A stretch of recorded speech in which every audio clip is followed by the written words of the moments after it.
Today is December 20th, 2023. My name is Luciana Spraker. I'm the director of the City of Savannah's Municipal Archives. I'm with Sheryl Stokes via telephone. Mrs. Stokes is speaking with me from Maryland. Thank you for joining me today, Mrs. Stokes. You're quite welcome. Great. Before we get started, I would like to confirm your release of this interview recording to the City of Savannah. I'm going to read the release statement to you and then have you confirm that you understand and agree to the terms stated in it.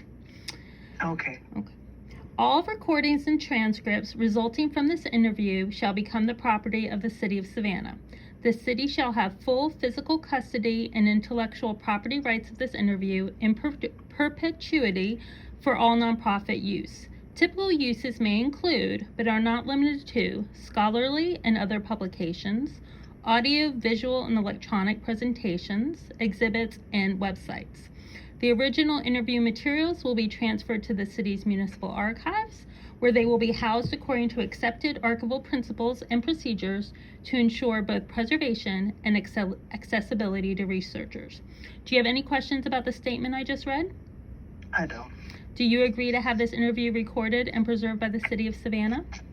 I agree to have this recorded. I do. Okay. And do you agree to grant and assign all rights, title, and interest, including copyright, to the interview materials to the City of Savannah?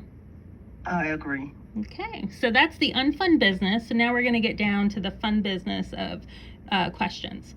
I'm going to start off with some background questions about you and then get into some specific questions about your family. Okay. What is your full name? Sheryl Stokes. Okay. When and where were you born? Savannah, Georgia, January the 5th, 1952. Okay. And what were your parents' names? My father's name was Samuel Hicks. My mother's name, Doris Hicks. Do you have any siblings?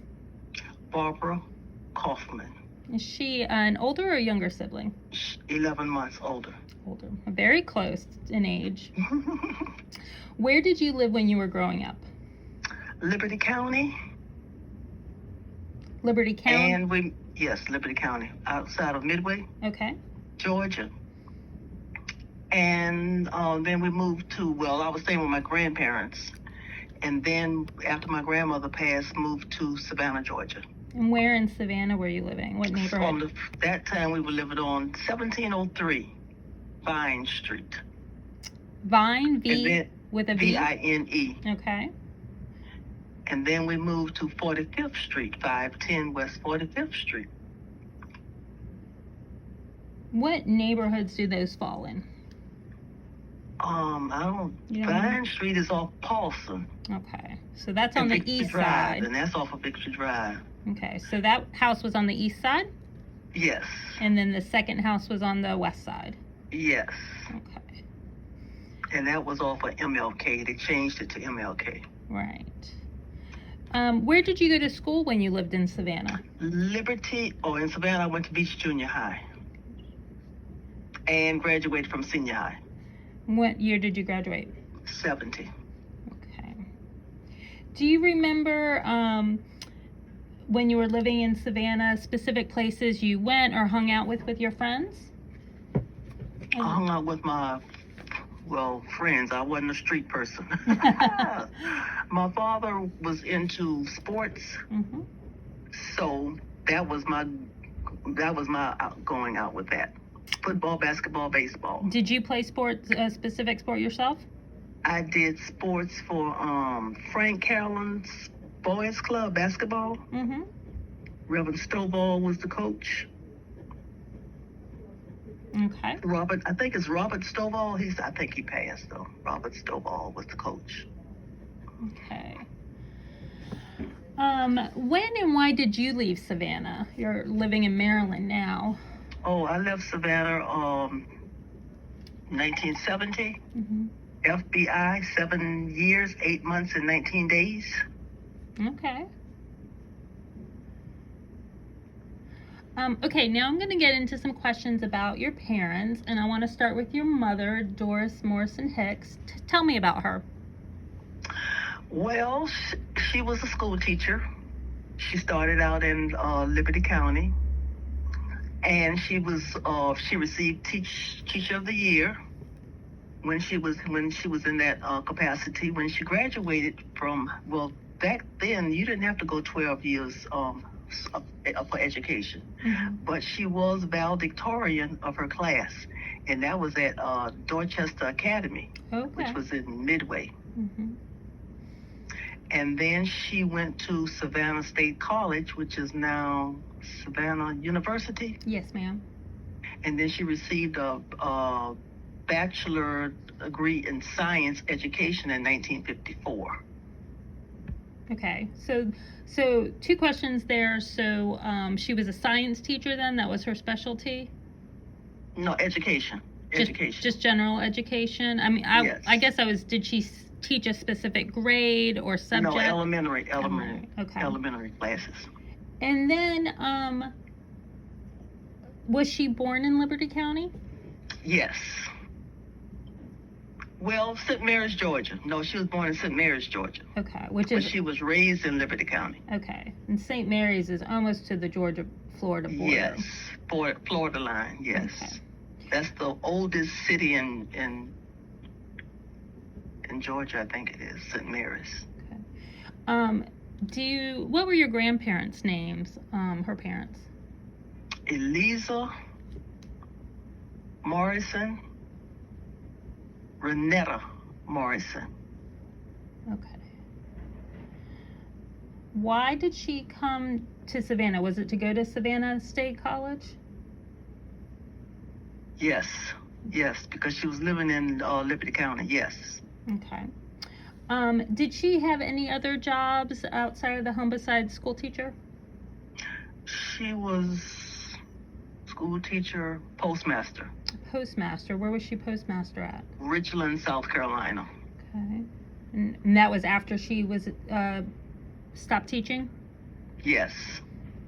About how long do you think she was a postmaster? Wait a minute now. Let me see if I can find. How long was she postmaster? What's the date on this thing? You know, I don't see a date on this. Okay, that's okay. 1981, I posted this article is from 1981. And she was postmaster then? And she retired from the post office. Oh, retired in 1981. Okay. No. She retired from the post office, but this article, when she was in Richland, South Carolina, is dated 1981. Okay, but she retired later than that then? Yes, okay. yes. Okay. Is your mother still living? Okay, wait, now she was with the post office from 1970, post office service in 1972 to 74. She was an operator, and from 1974 to 77, she was examiner clerk. 1974 to 79, she was a special training technician. Okay. And she was the first black female post office postmaster in Richland, South Carolina. Nice. After that. Okay. Is your mother still living? No, she expired. When did she pass? November 1920. November the 21st. Of 2020. 2020. November 21st, 2020. Okay. And where's she buried? Magnolia. All right. All right. So how did your mother and your father meet? He used to work, when she was going to Savannah University, she had a room with this lady on Vine Street. And it was a cleaners across the street. So she met Sammy across the street at the cleaners. Yeah. He was working at the cleaners? He used to deliver the cleaning for the cleaners. Nice. And they called him Sammy? Yes. Okay. Yes, that's what I call him also. Okay. And my grandmother had to sign for her to get married. She was so young. How young was she? I think she was about 13. Wow. Okay. When did they get married? Pardon? When did they get married, or do you know how long they were married? I know they did. How long did they get? Let me see. Doris. September the 15th, 1950. Okay. And they got married here in Savannah? Yes. So you mentioned she was so young. Do you know how old he was when they married? I think it was about 5. Let me see. When was Sammy? I can tell you when he was born. Let me see what his birthday. His birthday is the 25th of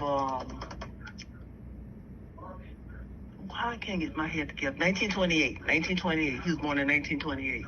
Okay. September. And let's see. I had her birthday. Oh, maybe I didn't ask you what her birth year was. June. Well, she had 2 days, the 13th and the 19th.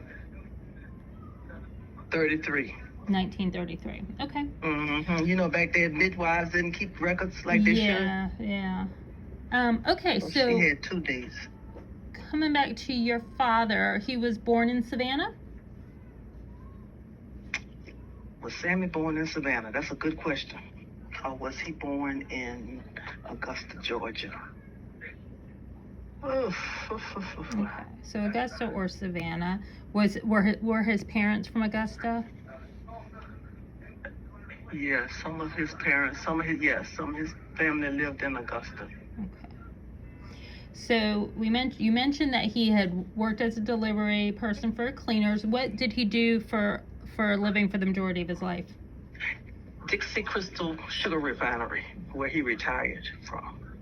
Do you know what his position there was? He was a foreman. Do you know about how long he worked there? Do I know how long he worked there? No, I don't know how long he worked there. Do you know when he retired? When he stopped working? Oh, do I know what now? When he retired or when he stopped working? Oh no, I have to look that up and get that to you. Okay, that's okay. Do you have any memories of your father talking about work there, or did he have to work really long hours? Do you have any? He did. And sometimes they called him. Doris said, "You can't go to work." He said, "I got to go." Yep, he worked very long hours. And one time we ran out of sugar. Sammy said, "How y'all expect me to keep a job when we running out of sugar?"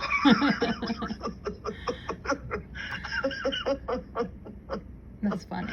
But yes, he worked very long hours. Okay. So your father was very involved with youth athletics. You've already mentioned that. Can you tell me more about what he was doing related to athletics? Well, one day he was coming home from work. This was on the east side. And you know how they have corner lots? Mm-hmm. There was some boys out there playing, just playing. And he stopped. He said, "Do you all want me to be your coach?" And they said, "Coach, yeah." So that's how he started the Junior Atom Smashers on the east side. Where did he get that name? He made that. That was his name. So I've seen it spelled as Atom Smashers, 2 words and 1 word. How is it correct? I don't know, and I'm not going to tell you. Okay. Because I don't give out wrong information. I have to look that up. That's okay. But I know it was Junior Atom Smashers. Okay. When he was young, was he an athlete himself? Yes. Well, just street. Okay. What? And the reason why I said that, he received his GED. There was a position at Beach High School, and they wanted him to be coach. Mm-hmm. And they told him no because he didn't have a diploma. He couldn't be the coach. Okay. But he did have a GED. And book sense is, Yeah. Some people have book sense and don't have common sense. I shouldn't say that. But No, you're right. Do you know about when he organized the Junior Atom Smashers? I don't know, because I don't know. Now, you should have asked me this and I could have looked all that up. Well, I do have some dates, and I kind of just wanted you to confirm it. So, 1957, does that sound about right when he might have started? That might be right. I was born in 52, so that might be right because I was small. Okay, and then you all moved to the west side in about 1963. Yes, something like that. Okay. And what sports did he coach? Basketball, football, and baseball. All three. Yes. Green and white was his colors. Green and white. Okay. And they all use the exact same team name, Junior Adams Smashers. That was for the east side. On the west side, it was just Can Park. So they call it like the Can Park team? Yes, Can Park. Yes. So as a coach, did he have other roles he played, serving as our coach? Was he okay, like, not to cut you off. No. But as a coach, every year he would have a banquet. He made sure every player on that team received a trophy regardless. The city didn't give him that much money. If they gave him any, the parents contributed, but most of that money came out of his pocket. Mm-hmm. He used to go to the team would go to Atlanta, Georgia championship. Mm-hmm. If they couldn't afford to, to foot the bill, he would take care of that. I know one time they went and they stopped at the rest stop to get breakfast. He went in and talked to the manager. I have parents and my boys. I would like for them to get breakfast, and this is what I want them to have. Can you accommodate them? Oh, sure, we can. But the only thing, everybody can't come in the same time, because they had business. Mm-hmm. You have to eat in shifts. He said, well, that's not a problem. Mm-hmm. So anyhow, they did that. Then afterwards, he went up there to get the bill. I've never seen a group of children come in, and you don't even know they're in here. No charge. Mm. He would have his boys dressed professionally. No braids in the hair. It had to be combed. Everybody had on the same uniform. If they couldn't afford to buy it, he would get it. And what's the name of that sporting goods store? Russell. What's the name of that sporting goods store he used to get trophies from? It might have been Russell. Okay, they would defer some of the cost on that. They would help him out with that. Have you ever had any of his former players talk to you about how he impacted them?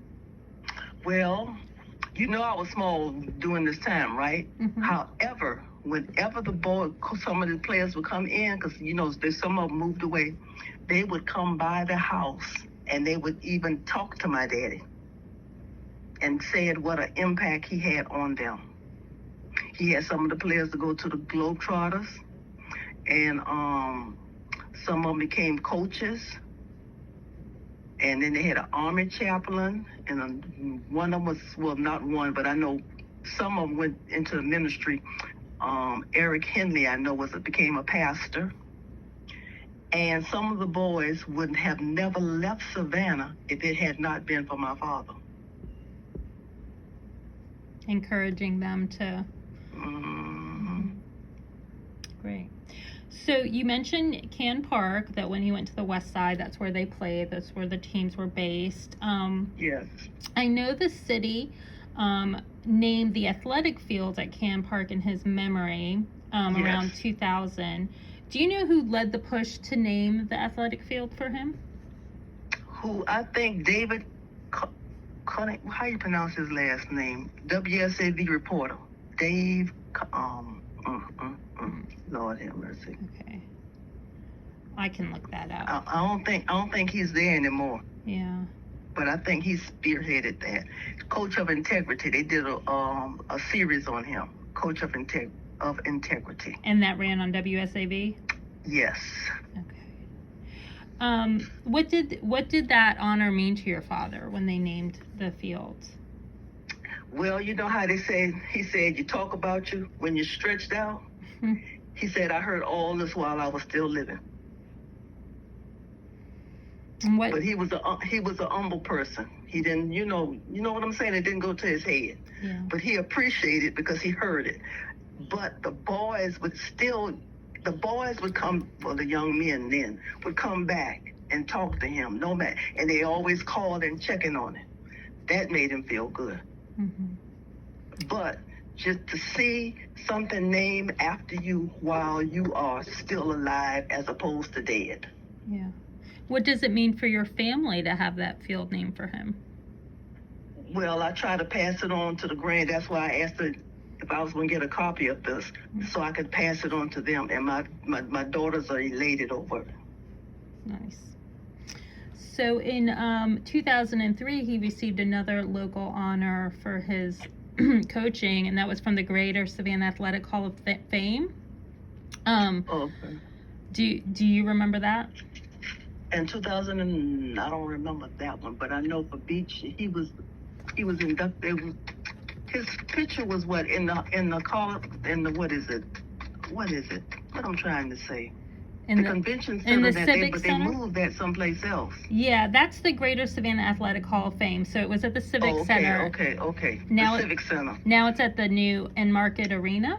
Oh, okay, but I haven't seen it since they moved it. Okay, well, you'll have to check that out next time you're in town. Yes. Do you remember your father talking about any mentors of his? Did he have a coach that inspired him, maybe? Well, like I said, he did this he started on the street. Right. And he used to draw up his own plays. And just looking at games on television, you know what I'm saying? Mm-hmm. And Coach Russell Ellington would let him use the gym, and Coach German would let him use the gym. So he was getting the boys ready for Beach High. Where were those coaches at when you say they were letting him use the gym? That was Beach High School. Beach High School gym, okay. Mm-hmm. When did your father pass away? Sammy passed away. That's a good question. March the 4th, 2004. 2004. March the 4th. Is he also buried at Magnolia? No, he didn't. Oh. That's when they had the service. Oh, sugar honey iced tea. That's okay. Is he also buried in Magnolia Gardens? Yes. Okay, so those were all of the questions I had. So anything else you want to talk to me about your family, about the Camp Park neighborhood, about growing up in Savannah? Well, just the fact that my mother, coming from where she came from, little small town, St. Mary's, Georgia, how she became postmaster. That's an honor right there. Mm-hmm. She was a teacher. She went from a teacher to a postmaster. And she said the reason why she took that job as a postmaster is the money. And she wanted to change her career. The money was looking real good. Mm-hmm. But you know that wasn't no money, right? But from where she came from. Mm-hmm. And she wanted to do something else in her life.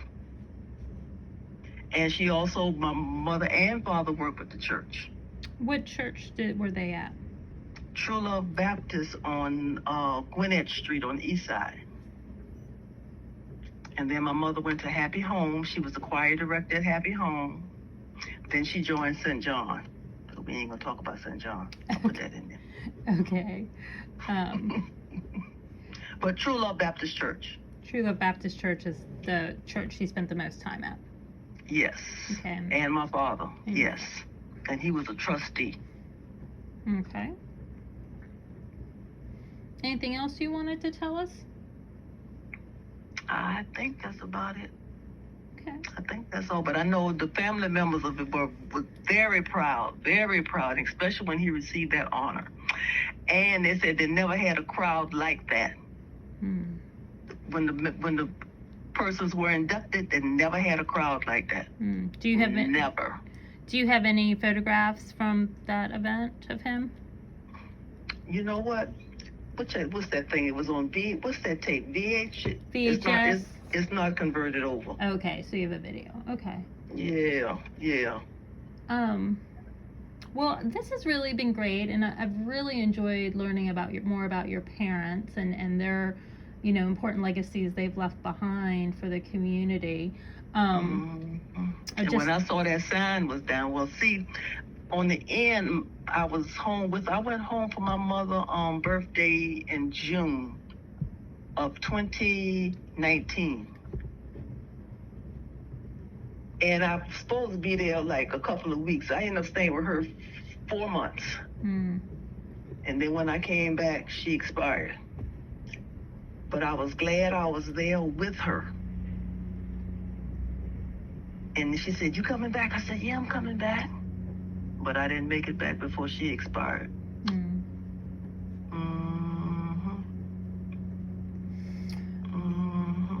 Okay, you have any other? And my father was a triple amputee. Oh, what happened? They say diabetic. Okay. But you know what? He did everything he was supposed to do. Everything. But he became a triple amputee. And after that last surgery, my mother said anything wrong with him, he's going to take it with him. They're not going to cut him no more. But he never complained. And he always looked out for other people. Never complained. Okay. Well, that's a nice note, I think, to leave on, is that he was always looking out for everyone. He never complained about his situation. And he always looked out for other people. Okay. And he was always sharp as a rat tail. He used to dress anyway. But since he wasn't able to, like go shopping and stuff, on Sunday, well, he was, like I said, that's us. That's how we do it. That's how we roll. Not bragging, just saying. Yeah. Even my children. My mother bought for the girls Punch and Judy. I don't know if they still have that there or not. Yeah. And my daddy bought for my son. But he would go to church on Sunday. "Man, you clean today." My wife did this. Where did you mention that for the girls? Your mother shopped at Punch and Judy. Do you know what shop your dad? I don't know the store, but he went for my son. But I know every year my son used to get 2 suits for Easter, and wherever it was, I don't know where it was, but anyhow, he said, the lady told me, "Why you keep buying him 2 suits every year?" He said, "Because I don't want him to be repeating himself." And during this time I was living in Maryland. Before I could stop the vehicle, the children jumping out the car to go next door so the neighbor could see what they had on for church. Well, he taught them to look smart too. Oh yeah, and my son to this day will not put a t-shirt on, not just a regular shirt. He would not put a t-shirt on if it has a wrinkle in it, and his tennis shoes can have no dust on it, no scratches, nothing. To this day. And my daddy told my oldest daughter, because I moved back home, and she was staying with them, and she went out one morning and didn't have a slip on. "Don't you ever leave out this house without having no slip on. You make sure you have a slip." He went to the store and bought her a slip. Some slip, not us, some. "You make sure you always have a slip on." My daughter told me one day, "Mommy, I know what Granddaddy meant. I saw this lady in the street, and she did not have a slip on, Mommy." Oh, I know what Granddaddy was talking about.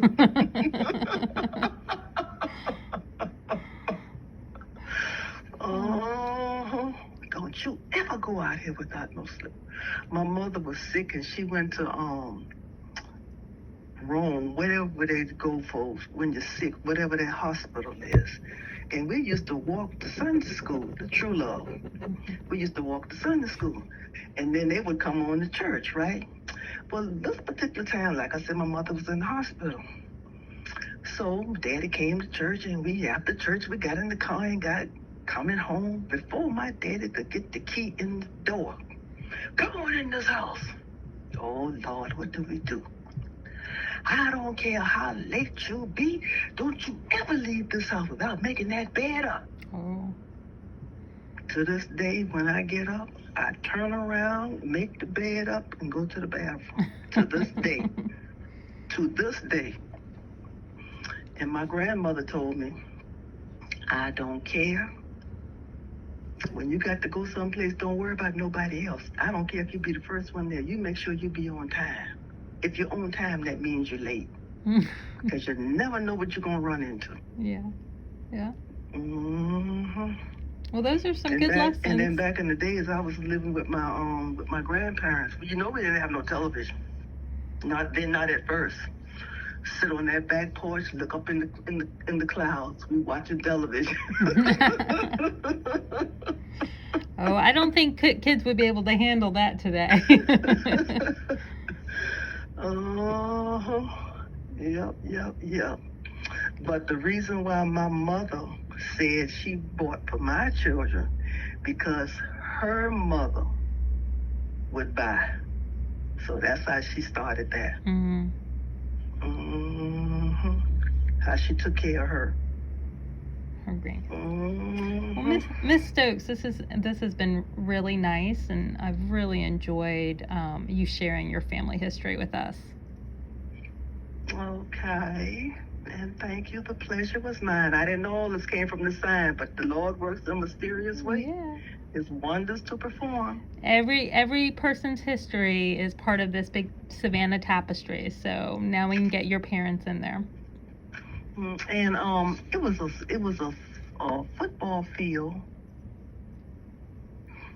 that didn't have no lights on it. Horace Scandrett helped my dad to get lights on that field so they could play games at night.